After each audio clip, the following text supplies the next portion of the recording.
think most of you know who I am. You've met me at one time or another. I've been Vice President for Communications, or as Mark put down in the agenda, public relations. I've been doing this for, 5 years.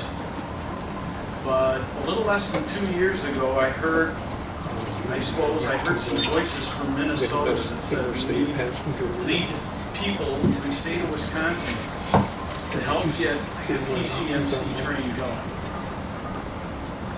Okay. So I kind of answered the call, and I started learning. I started working with the run. I started working with Derek James, an Amtrak person that's frequented our meetings quite a bit.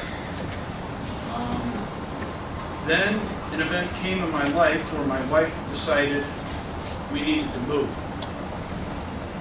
And I told a few folks that I would finish the TCMC project. Okay, so this name tag that Mark and his wife gave me when I came in doesn't apply anymore. Okay, so full disclosure, some of you knew this already. Okay, I live in Virginia, legally. Okay, so when I come to the state of Wisconsin now, and this was really the first fall, and I'll call it my fall session. This is really my first session where I spent an extreme amount of time working on educating the public about the TCMC train. I consider that my #1 priority. Yes, I've continued doing some of the other things that Mark or John or other folks want me to do as someone that's out there communicating with the public and the press and elected officials. So I guess I consider my fall campaign started August 21st. Gary Goyke with All Aboard Wisconsin had a transportation roundtable at state capitol. And there are a few faces here that I know were there on that particular Wednesday. And I spoke about the TCMC train that day. About 8 people came up and gave me their business cards and said, I want to know more about this, and you need to keep me in your loop, kind of thing. That was an awesome day. It was an awesome opportunity, and it also taught me about the importance of connecting other modes of transportation. The moniker, the Milwaukee Intermodal Station, is not an accident. Okay, that is an important name to use. And I thank Gary Goyke for giving me that opportunity. One of my, there's a couple, I would say, are major emphasis for me in my position now with WisARP. Okay, one of them was visiting all 5 Amtrak stations west of Milwaukee. When I started doing this, that was my only focus, was name them with me: Portage, Columbus, Wisconsin Dells, Toma, La Crosse. That was my only focus when I started. One day I woke up and went, duh, the TCMC train is going to stop at Milwaukee Intermodal Station, Milwaukee Airport, and Sturtevant. So eventually those stations got added to my routine. So as of yesterday, since August 21st, that's an accurate number. I've put 2,500 miles on my vehicle doing WisARP stuff, getting out and visiting people across Toma, then Wisconsin Dells, Portage, Columbus. I visited at least twice in the last 10 weeks. I purchased a printer that is just for WisARP material.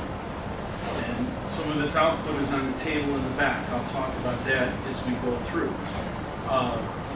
Mark Wittenbeck is the treasurer and has helped support me on this endeavor. So I've left over 290 newsletters at all the stations. that's part of the WisARP mission. Is that correct? That we get out and we educate the people. Because we're probably, those of you that live Green Bay or around Lake Winnebago or something like that, you're not going to get on at Toma and ride the train to St. Paul. Not very likely. So we need to, or I need to go out and touch the people that are going to potentially ride that train. I'll say a little over half of those have disappeared, and I assume they've appropriately disappeared. There are some that are, as I go back second and third times, there's some that are still there. But one of my concerns is I don't want those newsletters to become litter in the stations. But people are taking them, and I have to assume that they are reading them and educating themselves. And these are the TCMC newsletters. Now, the board members should be getting those up until the September issue, which I did not dispatch to the board. Okay. Initially, the TCMC newsletters I did as a vehicle for like the city administrators and the Chamber of Commerce people to stay up to date on the TCMC train as we were aiming towards the state budget process that consumed the most part of June. I realized Governor Evers signed that, was it July 3rd? Something like that. Another one of my major emphasis is this newsletter. Okay, obviously if I'm in Virginia, I can't see people face to face anymore. I can produce this, I can get through a variety of sources and phone calls and internet searches, I can get all the information I need to produce a newsletter every month. But how do I know it's getting out to the people? I've now reoriented the focus of the newsletter to be for general people, not just the city administrators, the mayors, the chamber presidents, and et cetera.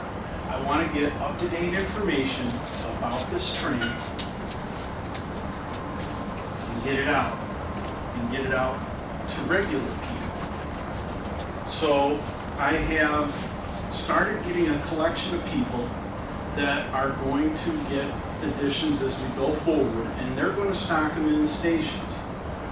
And hopefully riders pick them up and start reading. Those that are obviously inquisitive enough to go see them at a rack or brochure holder or wherever we deem to put them out.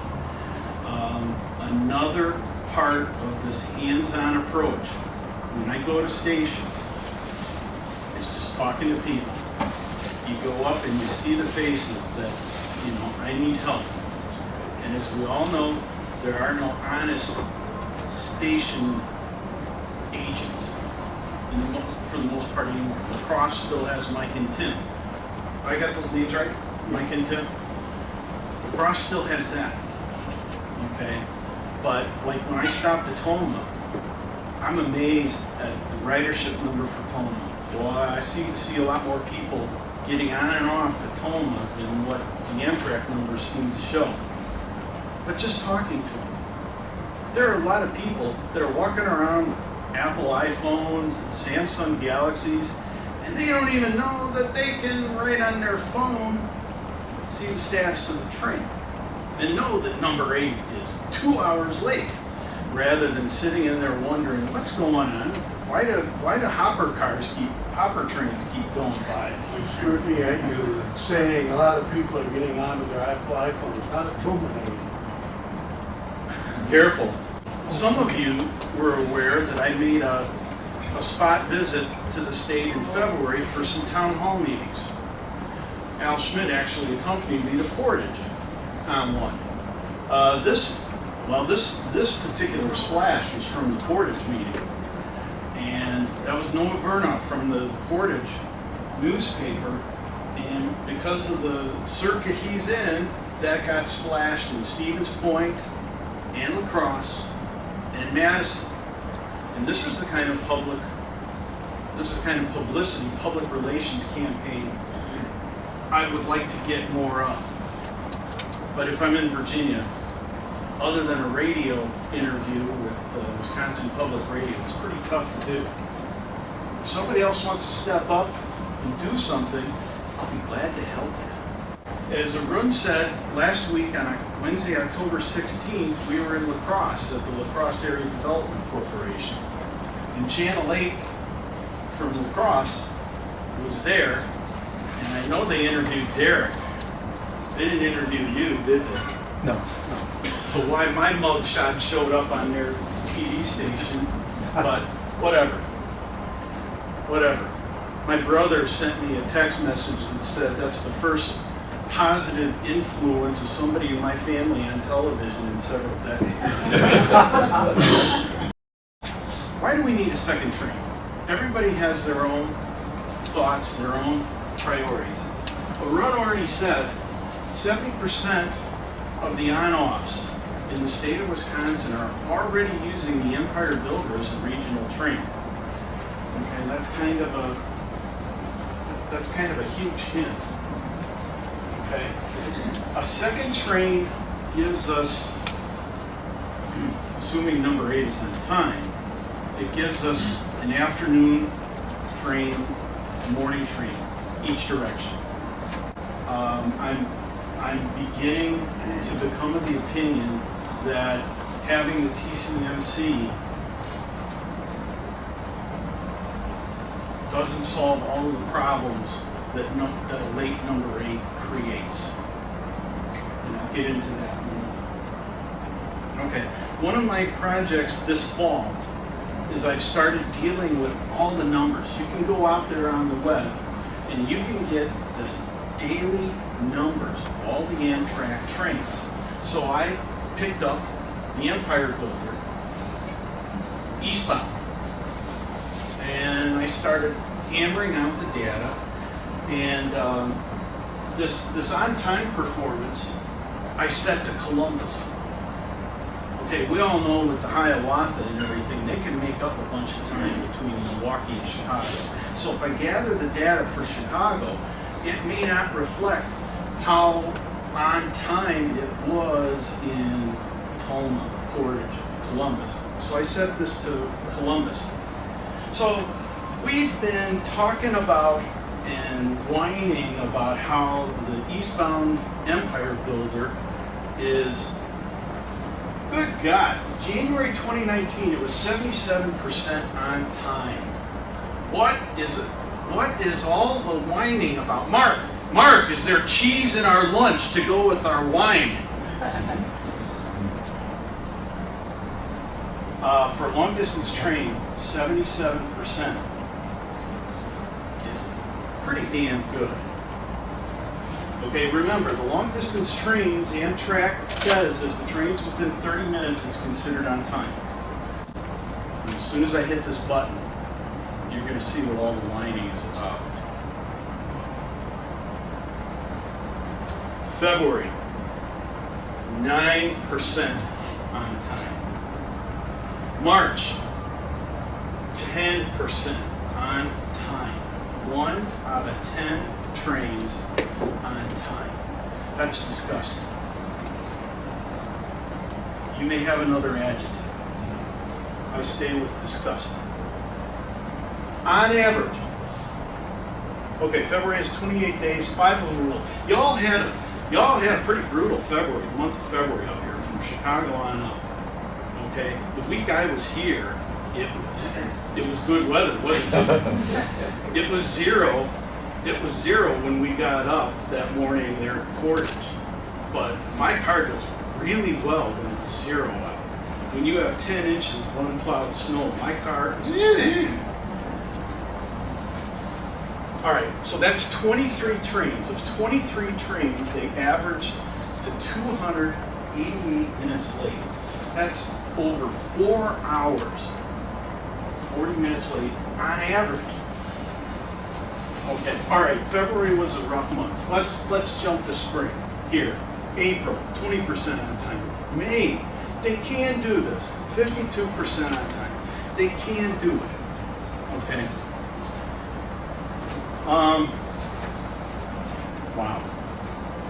Wow. Okay, this information was disclosed in the October TCMC newsletter. Okay, this is rough stuff. Okay, now, Derek James was at the meeting last Wednesday. And of course, a lot of the Amtrak people, they're professionals. And they're proud of the work they do. And they know they need to do better. So, I'm just going to say he was kind of embarrassed at some of these numbers to see him in front. Okay? And Amtrak knows this. This is not news to people. Okay? It has to be better. You can't. Remember Arun's slide? 85% of the people that ride the Empire Builder are satisfied. Okay, are you telling me the 15% that wasn't satisfied slid into that 10% on time in March? Not likely. That's telling us that even though the train was woefully late, people were still satisfied about what they were getting on the train. Okay, they need to build on it. They obviously need to build on it. But seeing these kind of numbers over here, these crazy crooked numbers in that last column, has kind of encouraged me to change my focus a little bit. I'll get into that too. Okay. So this erratic, eastbound Empire Builder, it creates a lot of stress for the people that want to ride the train for whatever reason. How do you prepare to get ready for the train? I told the story in LaCrosse. I know 3 students specifically that attend UW LaCrosse. All 3 of them refused to take the train. One-sided the cost. Okay. But all 3 of them mentioned they have a tough time getting from the campus to the station. And most of them said they would get a friend. There is no bus that goes from, say, the student union to the passenger station. And there is a disconnect between the UW LaCrosse bus service and the city of LaCrosse bus service. And that is a whole nother topic. Okay. So the kids are either relying on Uber or a friend that has a car. Here's the scenario. The train is supposed to be there at 10:47 in LaCrosse. Oh, my friend that has a car doesn't have a class at that time and can give me a ride. Oh, wait, the train's not going to come until 12:15. Bob, so I need that ride at noon. No, I can't do it. I have a class at noon. You got to find somebody else to give you a ride. At that point, the kids say, I don't want to deal with this crap. So how do you prepare for the train?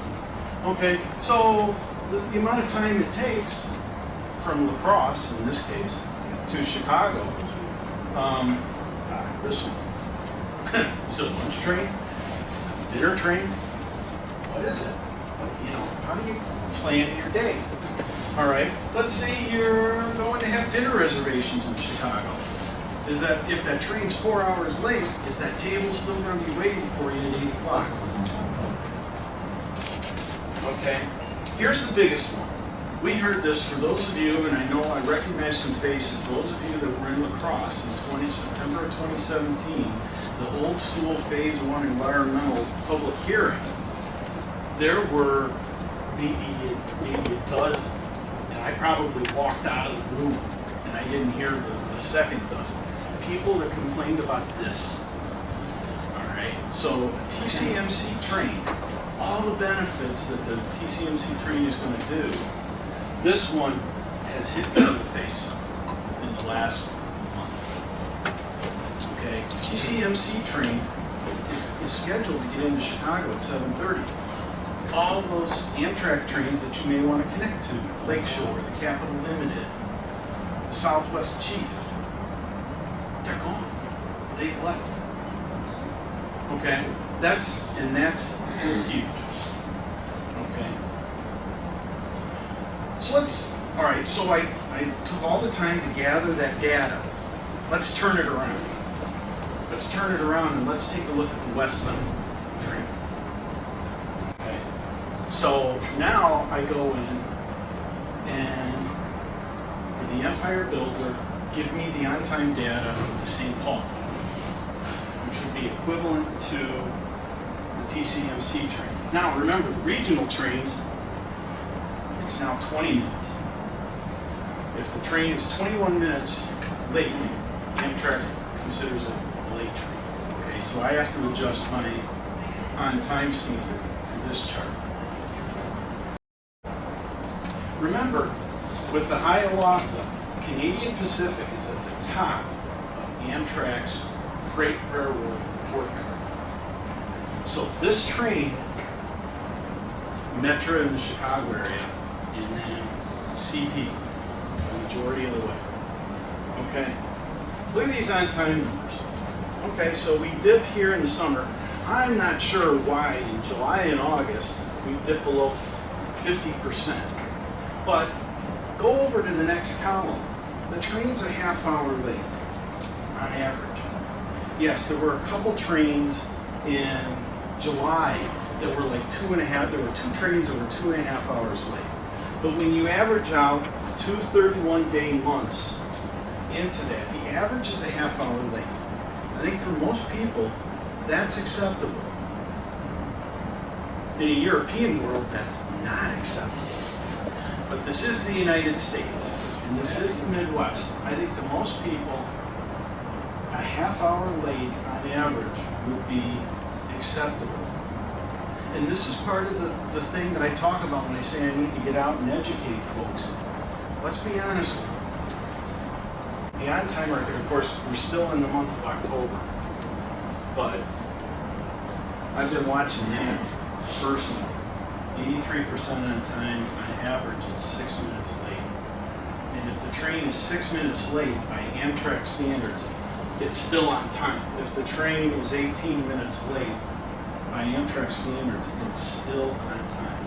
I'm going to discuss this a little bit more in the November TCMC newsletter. So, overall, I think this is good news. Would you agree, Arun? Looking at these numbers? Yeah, yeah. Should mean that a lot of people gravitate to the new train. With one caveat. The people who are making Connections, looking for connections. Okay, Arun didn't have the grid. He still had his slide from lacrosse. This is from the September 2017 environmental impact hearing in lacrosse. And let's be honest, okay, they're negotiating already some of the info that I've seen from Arun. Some of these numbers are skewed by 10 minutes here, 10 minutes there, whatever. Okay, but instead of, taking for examples, instead of the Empire Builder leaving Chicago after 2 o'clock, the TCMC train would leave 10:20 in the morning. Okay, instead of arriving at St. Paul at 10 o'clock, you're talking about 5:45 was the last one I saw here. Okay, conversely, going eastbound, okay, the Empire Builder, if it's on time, is supposed to leave 8 a.m. out of St. Paul. This is nudged towards noon. Am I correct? Yeah, that might be a little later. Yeah. Okay, which means this number I saw was like 7:30, 7:35. Yeah. Okay, instead of 4 o'clock if it's on time. Okay, so this is for reference. When the train hits the rails, the numbers are going to be a little different, but I think you get a great idea of what they're planning. In February at the town hall meeting in Tolna, Arun mentioned the Illinois regional train goes from Chicago to Carbondale. So I started collecting data on that and creating charts. And the first thing you have to remember is there were already 2 trains running from Chicago to Carbondale. One was the city of New Orleans, and one was called the Illini. So in fiscal year 2007, Illinois came to the table with more money to start the Saluki. So fiscal year 2006 was the last year that it was just the alignment. And 134,000 people rode that train. 175,000 rode the city of New Orleans. Fiscal year 7 was when the Saluki started. In 2008, fiscal year 2008, the ridership number, this is almost 96% increase. The ridership almost doubled on the regional train, just because the second train was added. Now, maybe it's ironic to you, maybe it's, yes, that should have happened. Look at the numbers on the city of New Orleans. It went up 13%. It went up 13%. Okay? So when you look at adding the Illini and the city of New Orleans, 2006, the last year of 2 trains, 309,000. 2 years later, there were 160,000 more people taking a passenger train between Carbondale and Chicago. That's phenomenal growth. And that's what Amtrak and Wisconsin DOT are hoping for when they add 3 more trains to Hiawatha. That's what they're hoping for when they add another train on the Empire between Chicago and St. Paul. As long as I'm out there hashing numbers and all this kind of stuff, Canadian National is not near the top of Amtrak's report card. Worse than CSX? CSX. It is. I believe it is. It is. That's scary. A year ago. It is. We're going to use the same 20-minute standard for being on time. Okay, 2019 for the Saluki. I just grabbed 1 train, didn't have time to get more into it. So the Saluki 390 would be the train that leaves in the morning from Carbondale, goes to Chicago. And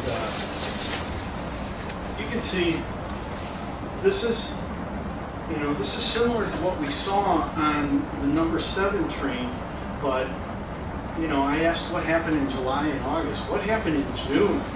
Holy smokes. Okay, but looking at August and September for this train, 61, 63% on time and 20 to 30 minutes late. I think most people in the United States would find that acceptable. So a host freight railroad that is performing those kind of numbers and admittedly doesn't take care of Amtrak as well as the Canadian Pacific does, and they still do that. People are still riding the train? And they are. Okay, around about the mid-2010s, the numbers started struggling on these trains. And the state of Illinois DOT, among different reasons, has said that Canadian National is kind of blocking the train in places and things like that. So you'll notice, if you'll remember in July when Illinois had that big splash about all the couple new trains and all this kind of thing. One of those was track improvements on the Canadian National to get this regional train back to the performance that they were used to around 2010. Okay. So when people registered for the lacrosse event, this grouping of information was thrusted in, and I thought I'd give it to you. The first one, most of us should be familiar with, right? This is the 155,000 goes back to a study Amtrak did in 2015. When it first came out, I thought that was crazy. I don't think that way. Okay.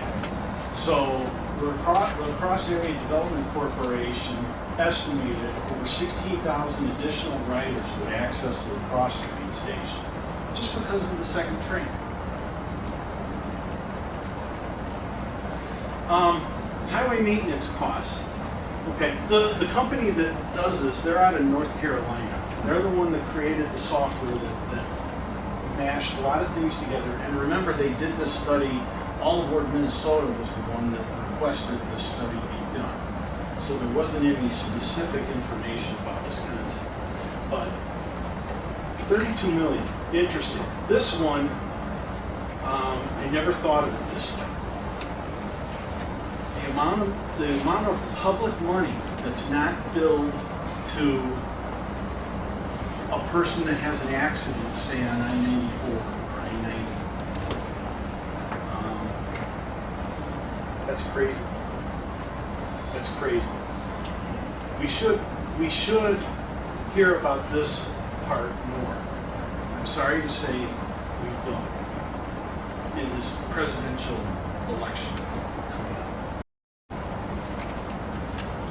Okay, how many of you were at the March meeting? It was in Portage. Okay, and you heard Steve Sobiek, the business development and planning manager, talk about this. Economic development, retaining employees, or even better yet, gaining employees. This is from the Milwaukee Journal, October 17th, was when it was published. Okay, Steve Sobiek isn't a rail fan. Sobiek isn't a passenger rail fan. He's a Portage fan. And boy, those people in Portage ought to be dancing today, right? Not because of the Badger football game, Steve. Did you see the news yesterday? Energizer announced that they're closing a plant in Vermont and they're moving that production and those jobs to Portage, Wisconsin.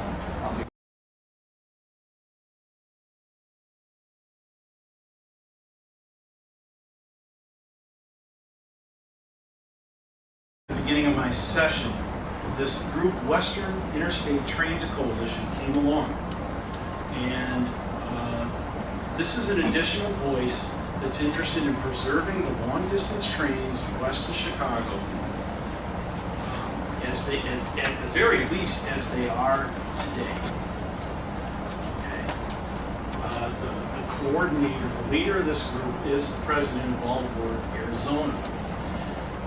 These are the three priorities that they have done, and for the time being right now, I have dedicated page 2 of my newsletter to this group.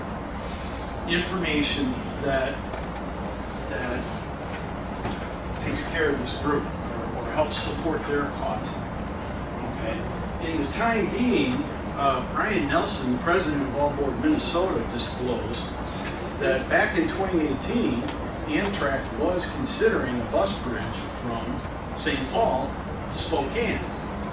Okay, as Arun mentioned earlier, and other Amtrak officials have told me personally, that's not being considered now. But I think Brian's intent of releasing that information was to make sure it doesn't come back and to keep the public aware that they tried it once, what are the chances they might try it again? Obviously, the Empire Builder would still run the rails in the state of Wisconsin if that happened. But how would that affect ridership? If you were planning a trip to one of the national parks in Montana, or maybe going to Seattle, and you got a notice from Amtrak that said, you're going to ride a bus from St. Paul West all the way to Spokane. How many of you would either change your mode of transportation or maybe cancel the trip altogether? Okay? Get the idea? By the way, for those of you that haven't seen it, search on YouTube for Make America's Trains Great Again. You see Tony Trifoletti is the leader of the group. And I don't know, it's a 5-minute video or something like that. He does very well. What can we do? What can we do? What can we do? Okay? Contact your lawmakers in Madison and Washington, D.C. Okay? If I go back home next week, this still has to go on. Okay? Nothing is going to get done. Bob Fisher is going to stock my newsletters in the La Crosse train station. And by the way, the October one, the ones that I'm doing, have the RPA, the on-time performance page attached.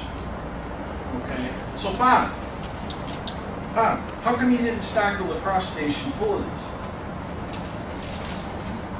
Because I didn't tell him to. How did he know he was supposed to stock the station if I didn't tell him? Okay. Let's turn that around. Let's turn that around. How do your elected representatives know that you want to support the train, be it the Empire Builder, a second regional train?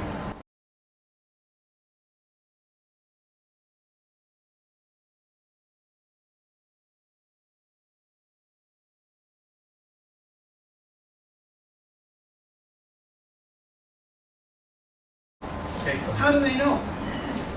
How would they know you want it? Are you a keyboard warrior?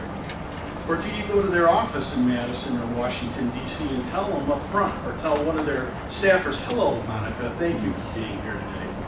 Thank you very much for being here today.